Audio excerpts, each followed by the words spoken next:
మూకం కరోతి వాచాలం పంగుం లంఘయతి గిరిం యత్కృపాతమహం వందే పరమానంద సాగరం. ఓం సహనావవతు సహనౌ భునక్తు సహ వీర్యం కరవావహై తేజస్వినావధీతమస్తు మా విద్విషావహై. ఓం శాంతి శాంతి శాంతి. గురువు గారి పాదాలకు మళ్ళీ జగద్గురు కృష్ణుని పాదాలకు నమస్కారం చేద్దామండి. లాస్ట్ క్లాస్ లో అర్జునుడు దుఃఖిస్తూ దుఃఖిస్తూ ఏడుస్తూ అన్ని చెప్పాడు కదా పరమాత్మనుకు. నేను మా గురువు మీద యుద్ధం చేయను, మా తాత మీద యుద్ధం చేయను, ఇలా గెలిచిన ఈ రాజ్యం నుండి నాకు సుఖం లేదు, నాకు చాలా దుఃఖం అయితా ఉంది, నీకు శరణాగతి అయ్యాను, నీకు శిష్యునిగా శరణాగతి అయ్యాను, నాకు ఏది మంచిదో ఏది వద్దో అది చెప్పు అని వేడుకుంటాడు కదా. ఇలా వేడుకున్నాడు అర్జునుడు అని సంజయుడు ధృతరాష్ట్రునికి చెప్తాడు. ఇప్పుడు పరమాత్ముడు ఏమంటాడు నెక్స్ట్ వీక్ లో చూద్దామని అన్నాను కదా. ఇప్పుడు చూడండి పరమాత్ముడు ఎంత బాగా చెప్తున్నాడు.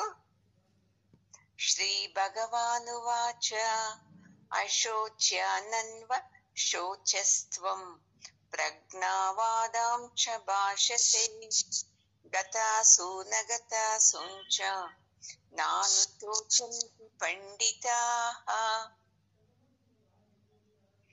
పరమాత్ముడు ఎంత నైస్ గా చెప్తున్నాడు. ఎప్పుడు అంతే అండి, మనము బుద్ధిని కోపంగా చెప్పవచ్చు, నైస్ గా వాళ్ళకి అర్థమయ్యేలాగాను చెప్పవచ్చు.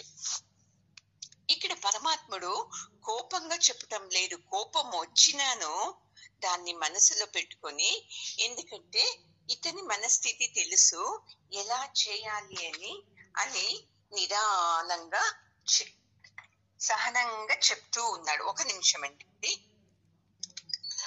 అని ఎంత నైస్ గా చెప్తున్నాడు చూడండి. ఇది చాలా మంచి లక్షణం చూడండి. మనము కోపం వచ్చిన వెంటనే ఎలాగో అలాగా మాట్లాడేస్తాము, అలా కాదు. ఇలా సహనం తెచ్చుకొని మాట్లాడామంటే మనకు గౌరవం ఇస్తుంది, వాళ్ళకు కూడాను వాళ్ళ తప్పు గురించి అర్థం అవుతుంది. అందుకే ఇక్కడ చెప్తున్నాడు, ఏంటి నువ్వు అర్జున ఇలా ఏడుస్తున్నావు కదా, ఇలా మాట్లాడుతున్నావు కదా, ఇది తప్పు అనిపిస్తా లేదా నీకు? ఇంతగా నువ్వు ఏడుస్తున్నావే, మంచి వాళ్ళ గురించి నువ్వు ఏడిస్తే ఒక అర్థం ఉంది. మీ దాయాదులంతా నీ మీదనే, మీ పాండవులందరి మీదను వాళ్ళు ద్వేషిస్తున్నారు, మీ రాజ్యాన్ని మీకు ఇవ్వకుండా అన్యాయం చేస్తున్నారు. అది ఒకటి. రెండవది, మీ గురువు గారు న్యాయం పక్క నిలబడుకోకుండా అధర్మం పక్క నిలబడి వాళ్లకు సపోర్ట్ చేస్తున్నారు. మీ తాతను అంతే, అందరూ మనవాళ్ళు ఒకటే అనే భావం లేకుండా వాళ్ళ పక్కనే నిలబడి యుద్ధం చేస్తున్నారు. ఇక సైనికులు అంటారా, అది ధర్మం, అది క్షత్రియ ధర్మము. ఎక్కడ యుద్ధం చేసినా వాళ్ళు తమ శక్తి కొలది యుద్ధం చేయాలి, అది ధర్మము. ఇలా అన్నీ తెలిసి నీవు ఎందుకు ఏడుస్తున్నావు? మీ గురువు గారి గురించి ఏడిసేకి సరేనా? మీ గురువు లక్షణము ఏమి?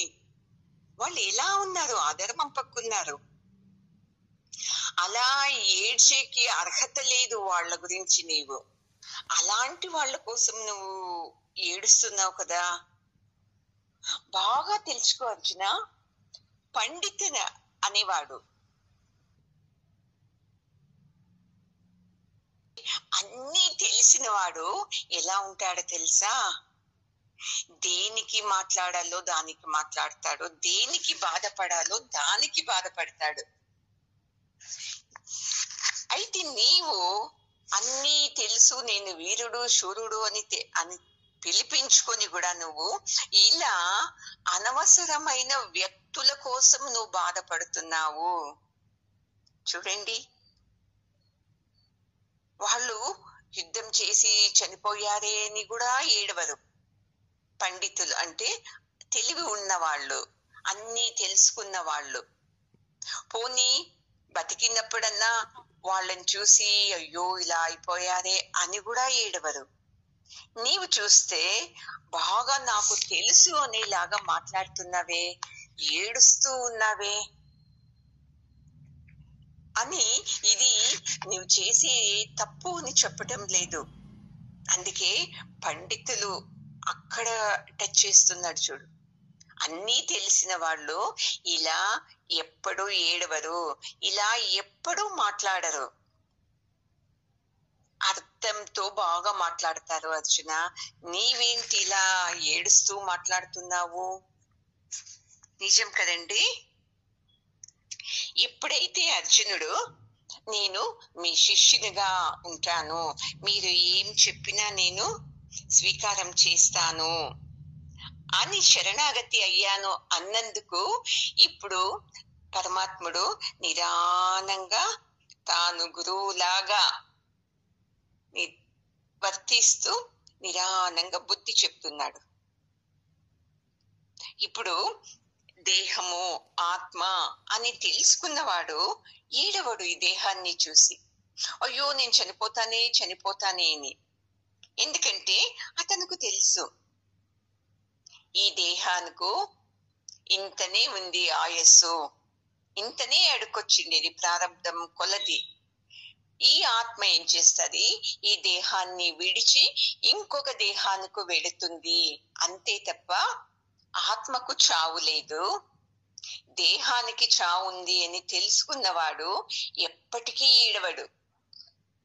నీవేం చేస్తున్నావు? వాళ్ళు చనిపోతారే అని ఇంత దుఃఖిస్తున్నావు కదా. పోనీ వాళ్ళు బతికున్నప్పుడన్నా చూసి దుఃఖిస్తారా వాళ్ళని? అయ్యో వాళ్ళు బీదవాళ్లే, వీళ్ళు శ్రీమంతులే, వాళ్ళెందుకు వీళ్ళకు డబ్బులు ఇవ్వలేదు, అప్పుడు కూడా వాళ్ళు ఏడవరు అర్జున.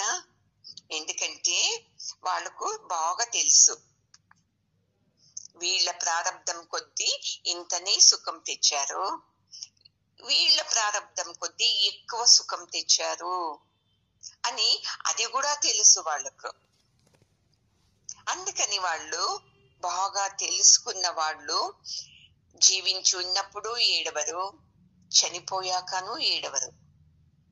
అయ్యో నా వాళ్ళకి కష్టం వచ్చింది అని కూడా ఏడవరు, అయ్యో నా వాళ్ళు చనిపోతారేమో ఇలాగాను ఏడవరు. బాగా అర్థం చేసుకో అర్జున, నువ్వు ఇంత బాధపడుతున్నావే, వాళ్ళకంత అర్హత లేదు. చూడండి ఎంత బాగా చెప్తున్నాడు. మనము అంతే కదండి, చిన్న చిన్న విషయాలకు దుఃఖిస్తూ ఏడుస్తూనే ఉంటాము. ఎప్పుడు అంతే, ఏడవటం కానీ దుఃఖించటం కానీ ఏదేదో యోచించటం కానీ చేయకూడదు. ఎందుకంటారా, ఈ భగవద్గీత జ్ఞానం మీలో వెళ్ళింది అంటే, అవును ఏడవడానికి ఏముంది ఇందులో, వాళ్ళు రేపెప్పుడో చనిపోతారు, ఇప్పుడు మాకు తెలిసిన వాళ్ళు ఇప్పుడు చనిపోయారు, నేను రేపు చనిపోవచ్చును, ఎందుకు దుఃఖించటం? అందరూ ఈ రోజు రేపు ఎల్లుండి వెనక ముందు వెళ్లే వాళ్ళమే, కానీ ఎవ్వరూ ఈ భూలోకం శాశ్వతంగా ఉండేవాళ్ళం కాదు కదా అని యోచిస్తాడు. అయ్యో నాకే ఇన్ని సమస్యలా, ఇంట్లో చూస్తే ఎన్ని సమస్యలుంది, ఎదుటి వాళ్ళు ఎంత బాగున్నారు కదా, అది కూడా వాళ్ళు దుఃఖించరు.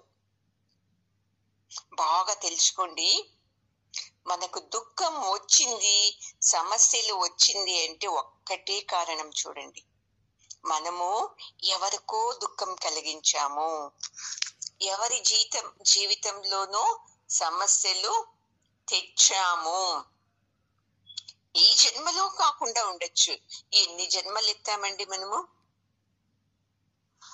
ఇవన్నీ నా ప్రారంధం కొద్దీ నాకు లభిస్తూ ఉండేది అని అతను ఏడవడు చూడండి. మనము ఒక చిన్నది కానీ ఏదన్నా దాన్ని పట్టుకొని ఏడుస్తాము. నేను అలాంటి దాన్ని కాను, నేను ఇలాంటి దాన్ని కాను, నాకే ఎందుకు సమస్యలు వచ్చింది, నాకే ఎందుకు దుఃఖం వస్తుంది అని ఏడుస్తూనే ఉంటాం చూడండి. అంతకు ముగించము. వాళ్ళ నుండి నాకు ఈ సమస్య వచ్చింది, వీళ్ళ నుండి నాకు ఈ దుఃఖం వచ్చింది, లేకుంటే నేను చాలా బాగా ఉండేదాన్ని అని. నాకు చాలా బాగా జ్ఞాపకం ఉందండి. ఆమె కూడా సత్సంగానికి వస్తూ ఉండే ఒక 10 సంవత్సరాల వెనకాల, చిన్న వయసు. ఆమె ఒక తొలి హాస్పిటల్కి వెళితే డాక్టరు షుగర్ టెస్ట్ చేయమన్నారంట. నాకు లేదు షుగర్ అంది ఈమె. లేదు, ఒక చూస్తాము ఉంటే అంటే చూస్తే హై లెవెల్ షుగర్ ఉంది ఆమెకు. ఆమె ఒక ఏడ్చింది చూడండి. నాకు షుగర్ వచ్చేదానికి మా అబ్బాయే కారణము. ఎందుకంటే మా అబ్బాయి వేరే వాళ్ళని పెళ్లి చేసుకుని వెళ్ళిపోయాడు, వేరే అమ్మాయిని. నాతో మాట్లాడరు, మా ఇంటికి రారు. నాకు షుగర్ రావాలి అంటే కారణము నా కొడుకు కోడలే, లేకుంటే నాకు షుగర్ వచ్చేదే కాదు. నేను సన్నగున్నాను, ఎంత పని చేస్తాను అని అంత ఏడ్చింది చూడండి. ఎంత సత్సంగం విన్నా ఇలా అయిపోతాం మనము.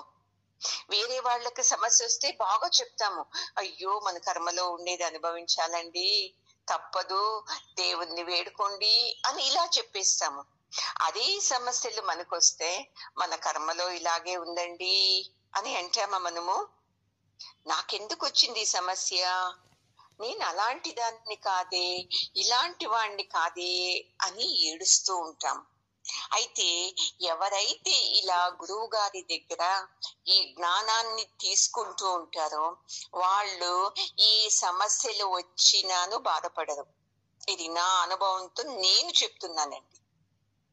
ప్రతి సమస్యకు వాళ్ళు ఒక్కొక్కటి యోచిస్తారు. ఇది ఎందుకు వస్తుంది నాకు, వేరే వాళ్ళకి రాకుండా ఈ సమస్య నాకే రావాలి అంటే ఏదో ఉంది కారణము, నేనేదో చేశాను, ఇలా అని. అలాగే ఊరికే కాదు, ఇప్పుడు ఈ సమస్య వచ్చింది కదా, దీన్ని నేను ఇలా యోచిస్తాను, ఇలా స్వీకరిస్తాను అని ఈ జ్ఞానం నుండి వాళ్ళు పంగుం లంగయ్యతే గిరిం చెప్పాను కదా, ఎలాంటి పెద్ద కొండనైనా ఎక్కేస్తారు. ఎలాంటి సమస్యనైనా కానీ వాళ్ళు అవలీలగా పక్కకు పెట్టేసి యథా ప్రకారం నవ్వుతూనే ఉంటారు, ఆనందంగా ఉంటారు, ఆరోగ్యంగా ఉంటారండి. ఇదే చూడండి మనలో కలిగే మార్పు. అంటే భగవద్గీత విన్నాక ఏదో నాకు ఆస్తి వస్తుంది, ఇల్లు వస్తుంది, నా కొడుకులకు పని వస్తుంది కాదు, మనలో ఈ ఆత్మస్థైర్యం వస్తుంది చూడండి. అందుకే పరమాత్ముడు అర్జునునికి చెప్తున్నాడు, ఇలా దుఃఖించద్దు, నీవు దుఃఖించడానికి వాళ్ళు అర్హులే కారు, అలాంటి వాళ్ళ కోసం నువ్వు ఏడవద్దు అర్జున, తప్పు ఇది, బాగా యోచించు, విశాలంగా యోచిస్తే నీకు ఇది తప్పు అనిపించదు అని చెప్తున్నారండి. 12వ శ్లోకం. నత్వేవాహం జాతు నాసం నత్వం నీమే జనాధిపాః నచైవ న భవిష్యామః సర్వే వయమతః పరం. చూడు అర్జున, నేను అప్పుడు లేను, ఆ కాలంలో లేను, ఈ కాలంలోనే ఉన్నాను, ముందుకు ఉండను అని అనుకోవద్దు. నేను, నీవు, ప్రతి ఒక్కరూ అంతే. అప్పుడు ఉన్నాము, ఇప్పుడు ఉంటున్నాము, ముందుకును ఉంటాము. నీవే కాదు, అందరూ రాజులు, ప్రతి ఒక్క మనిషిని అంతే 3 కాలాల్లోనూ ఉన్నారు అర్జున.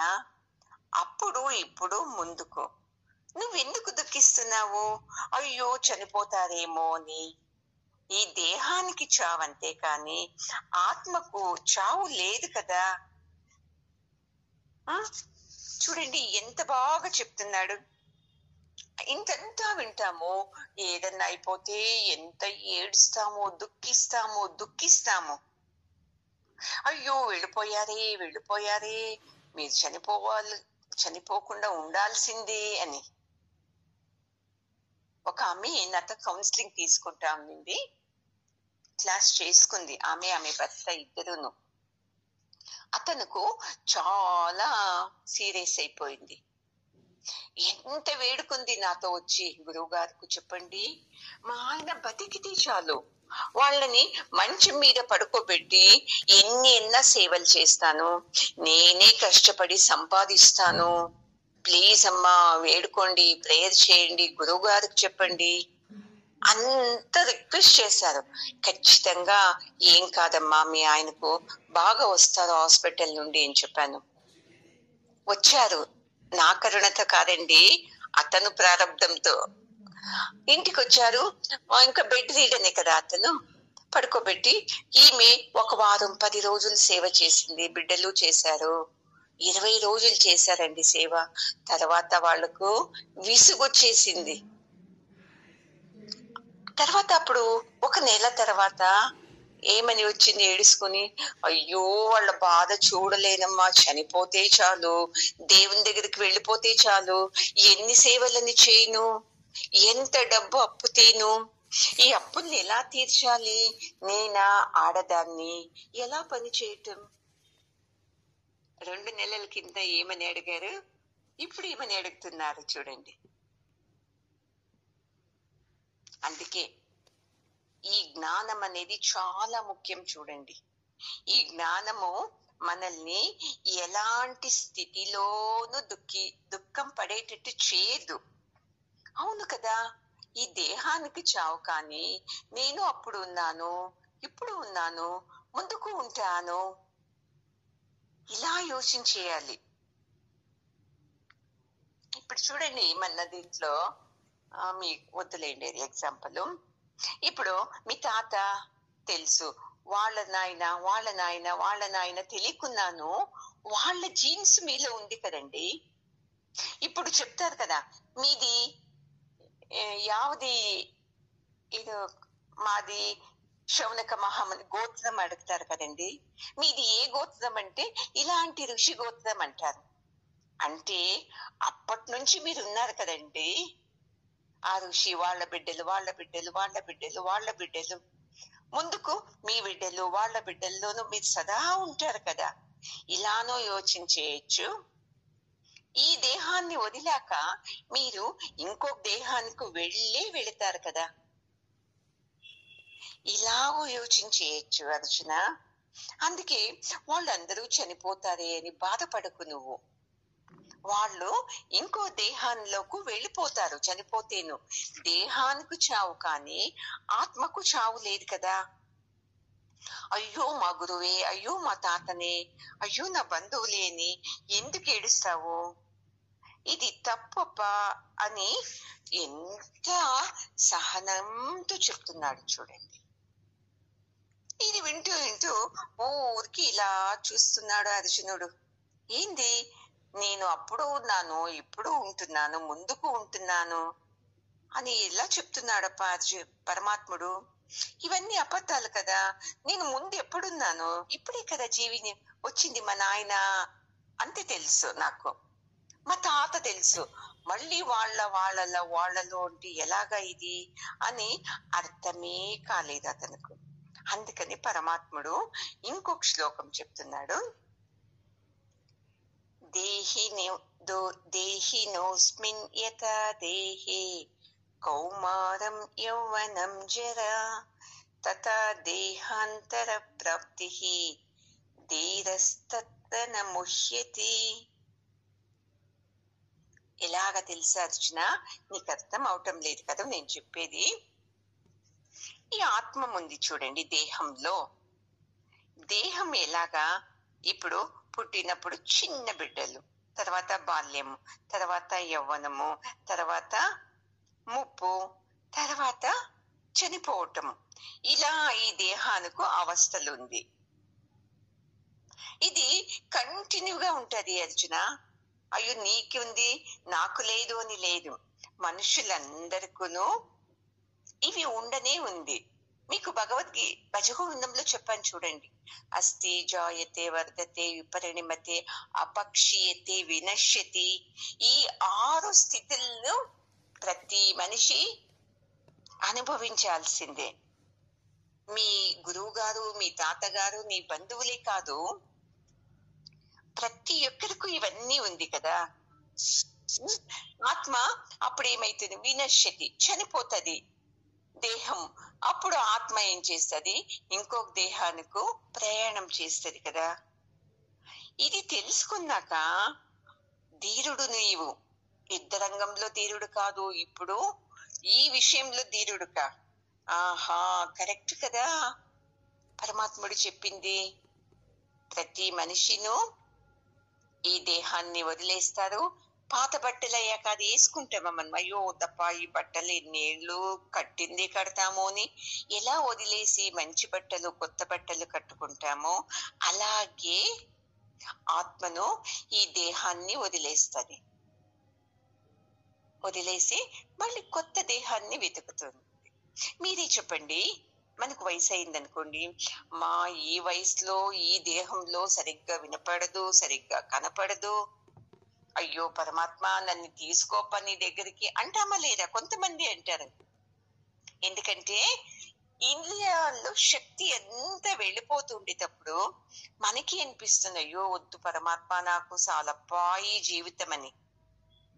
అందుకే పరమాత్ముడు చాలా కరుణవంతుడు, మన మీద చాలా ప్రేమ ఉంది. అందుకే ఇలా దుఃఖిస్తూ ఏడుస్తూ ఉండకూడదు అని చెప్పి మనకు ఇంత ఆయస్సని, మన ప్రారంధం కొలది, మన కర్మల కొలది ఇంతింత ఆయస్సని తెచ్చుకున్నాము. ఆ ఆయస్సు ముగిసిన వెంటనే 1 సెకండ్ కూడా ఉండం మనము, ఇంకో దేహానికి ప్రయాణమై వెళ్ళిపోతాము అర్జున. అందుకని నీవు బాధపడకు, నా నుండి చనిపోతారు అని వాళ్లకు నువ్వే మంచి చేస్తుండావు అనుకోవచ్చు కదా. మీ తాతకు ఇంత వయసు అయింది, వాళ్లకు ఇంకా కొత్త జన్మనిస్తున్నాను అనుకోవచ్చు కదా. ఇలా ఎందుకు యోచించవు నువ్వు అని బుద్ధివాదం చెప్తున్నాడండి. ప్రతి జీవిలోనూ ఆత్మ ఉండనే ఉంటారండి. ప్రతి నిమిషానికి మనము చేంజ్ అయితేనే ఉంటాము. చూడండి, నిన్న ఎంత బాగున్నాము, ఈ రోజు మీరే అంటారు కదా నిన్నంత బాగున్నాను, ఈ రోజు చూస్తే ఈ కాళ్ళు ఇక్కడ పట్టుకొని వెళ్ళేసింది, తలనొస్తుంది, ఏదో నాకు ఏదేదో ఒకలాగా అనిపిస్తుంది, ఇవన్నీ అంటాం కదా మనము. ఆత్మ వ్యత్యాసం కాదండి. చిన్నప్పుడు అదే ఆత్మనే, పెద్దయినాక అదే ఆత్మనే, యవ్వనంలోనూ అదే ఆత్మనే, వృద్ధాపంలోనూ అదే ఆత్మనే. చేంజ్ ఏది ఈ దేహం అంతే అర్జున. ఈ చేంజ్ అయ్యే దేహాన్ని పట్టుకొని నువ్వు ఇంత ఏడుస్తున్నావు కదా. మా తాత, మా గురువు గారు అని ఏడుస్తున్నావే, ఏడవద్దు, అర్థమే లేదు. వాళ్లకు నా నుండి ఈ దేహాన్ని వదిలి కొత్త దేహానికి వెళ్ళేది కల్పిస్తున్నాను కదా నేను అని అనుకోవచ్చు కదా. ఇప్పుడేమో బాగా యవ్వనంలో ఉన్నప్పుడు బాగా తింటాం కదండి, ఈ వృద్ధాపంలో అలాగే తింటామా? అయ్యో వయసు అయిపోయింది, తినడానికి కాదు అని అంటామా లేదా? నమలడానికి కాదు. మంచి బట్టలు చీర కట్టుకుంటే అయ్యో నాకు వయసు అయింది, నాకెందుకమ్మా చీర అంటారా లేదా? మన ఇంట్లో అమ్మమ్మ, వాళ్ళమ్మమ్మ అంతా వాళ్ళకి తెలుస్తుంది, చాలా ఈ దేహానికి ఇంకా ఈ దేహంలో శక్తి లేదు, ఆనందం లేదు అని వాళ్ళకే ఉంటది. పరమాత్మ నన్ను పిలుచుకొని అడుగుతారు కదా. అందుకే నీవు ఎప్పుడును నా నుండి వీళ్ళు చనిపోయారే అనుకోవద్దు అర్జున. నా నుండి వీళ్ళందరికీ ముక్తి లభిస్తుంది అని ఇలా అనుకో నువ్వు. మళ్ళీ వీళ్ళు చనిపోరు, ఈ దేహాన్ని వదిలి ఇంకో దేహాన్ని ప్రవేశిస్తారు అని బాగా తెలిసిన వాడు ఇలా అర్థం చేసుకుంటాడు. అర్థం చేసుకొని ఆ క్షణంలో దుఃఖిస్తాడు అంతే. తర్వాత ఈ మాటలన్నీ జ్ఞాపకం వచ్చి వాడు ధైర్యంగా ఉంటాడు. చూడండి, ఎవరికైతే ఈ సత్సంగం జ్ఞానం లేదో వాళ్ళు ఏడుస్తూనే ఉంటారు. అయ్యో, మా ఇంట్లో మా అమ్మమ్మ చనిపోయినాయి, మా తాత చనిపోయినాయి, నా భర్త చనిపోయినాయి, నా భార్య చనిపోయినాయి. అర్థమే లేదు.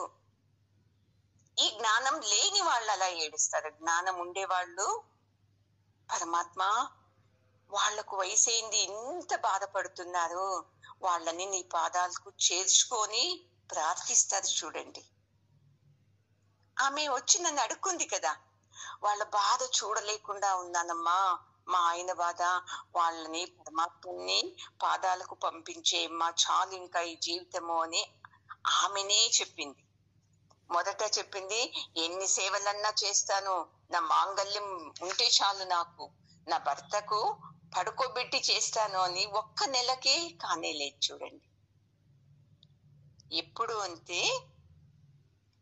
ఈ జ్ఞానం ఉంది అంటే మనము ఏ విషయానికి దుఃఖించం. చూడండి, మన ప్రారంధంలో ఇది ఉంది అని అనుకోవాలి.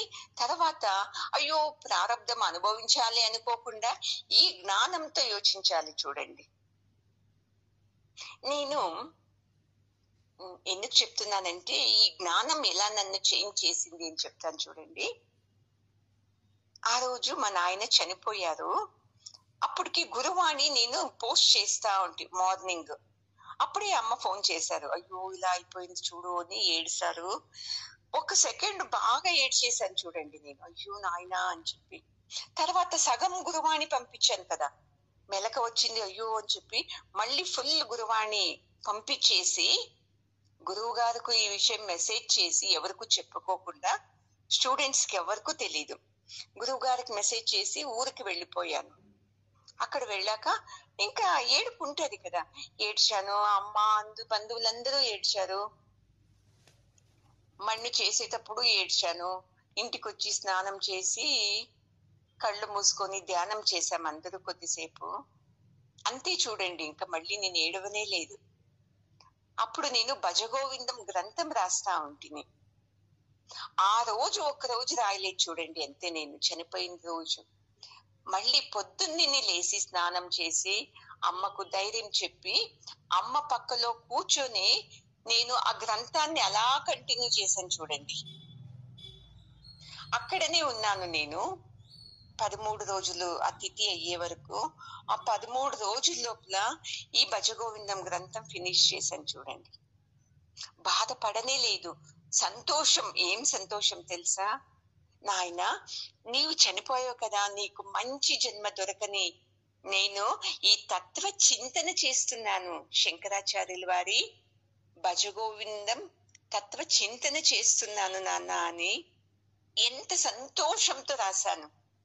ఇది ఎలా చేంజ్ అయింది నా మనసు ఇలా అంటే, ఈ సత్సంగం వల్లనే నేను చేంజ్ అయినాను. చూడండి, చనిపోయే వాళ్ళ గురించి ఎక్కువ ఏడుస్తూ ఉంటే వాళ్లకు ముందుకు వెళ్ళడానికి కాదు, చాలా కష్టము, ఇవన్నీ విన్నాము కదా.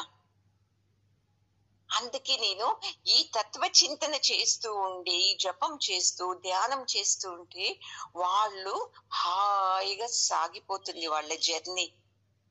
అయితే మన నమ్మకమేమి, చనిపోతే 13 రోజులు ధ్యానం చేయకూడదు, జపం చేయకూడదు, పూజ చేయకూడదు, ఏదేదో ఎందుకో పెట్టారు వాళ్ళంతే. అలానే నేను ఉన్నట్టే ఈ భజగోవిందం గ్రంథం వస్తా లేకుండే మా నాన్న గురించి ఎప్పుడూ ఏడవడమై అయితా ఉండింది. దీనికి కారణము గురువు గారు ఇచ్చిన జ్ఞానమే అండి. విశాలంగా యోచించాలి ఎప్పుడును. గురువు గారు 13 రోజు బుక్ అంతా రాసి పంపించాను గురువు గారికి. వాళ్ళు ఒక లెటర్ రాశారండి, మీ నాయన చనిపోయిన ఈ సందర్భంలో కూడా నీవు ఇలా ధైర్యంగా ఉన్నావు అంటే చాలా సంతోషం అవుతా ఉంది నాకు అని.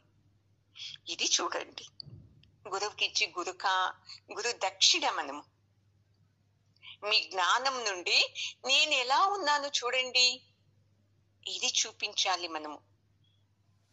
గురువు గారి పాదాలకు నమస్కారం చేసుకుంటాను, వాళ్ళ పాదాలకు పువ్వు పెడతాను, ఇది కాదు, ఇది ఉండాలి. అయితే మీరిచ్చే జ్ఞానం నుండి నాలో ఏమొచ్చింది పరివర్తన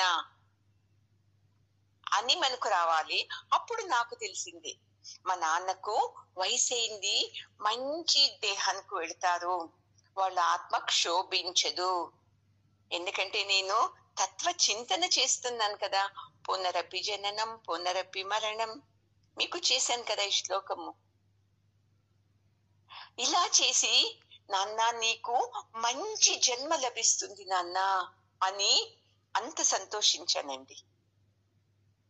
అందుకే మనము అంతే, ఏ సమస్యలు వచ్చినా అర్జునిలాగా దుఃఖించడము, ఏడవడము, అయ్యో ఇలా అయిపోయింది నా నుండి, ఎలా జీవితము, ఏది బాధపడకూడదు. పరమాత్ముడు పంపించాడు మనల్ని, ఇలాగే నీవు నటించు. మనమంతా ఏం చేస్తున్నాము, వాళ్ళ ప్రారంభం కొలది 70 సంవత్సరాలు ఒక నాటకం చేస్తారు, కొంతమంది 100 సంవత్సరాలు ఒక నాటకం చేస్తారు. దాంట్లో నా పాత్ర ఏంటి? తల్లిగా, పిల్లగా, భార్యగా, కోడలిగా, అత్తగా, అవ్వగా ఇలా చేయటం అంతే నాది పాత్రని. వాడు నడిపిస్తున్నాడు, నేను చేస్తున్నాను. పరమాత్మ నాతో మంచి మంచి మాటలే మాట్లాడించు, మంచివే చేయించు నా చేతులతో అని ఇలా వేడుకోవాలి. కానీ ఎందుకబ్బా నాకే సమస్య వచ్చింది, నేనేం తప్పు చేశాను, ఇలా ఎప్పటికీ ఏడవరాదు మనం. అలా ఈ జ్ఞానం మనల్ని ముందుకు తీసుకుని వెళుతుందండి. ఓం పూర్ణమదః పూర్ణమిదం పూర్ణాత్ పూర్ణముదచ్యతే పూర్ణస్య పూర్ణమాదాయ పూర్ణమేవావశిష్యతే. ఓం శాంతి శాంతి శాంతి. హరి ఓం.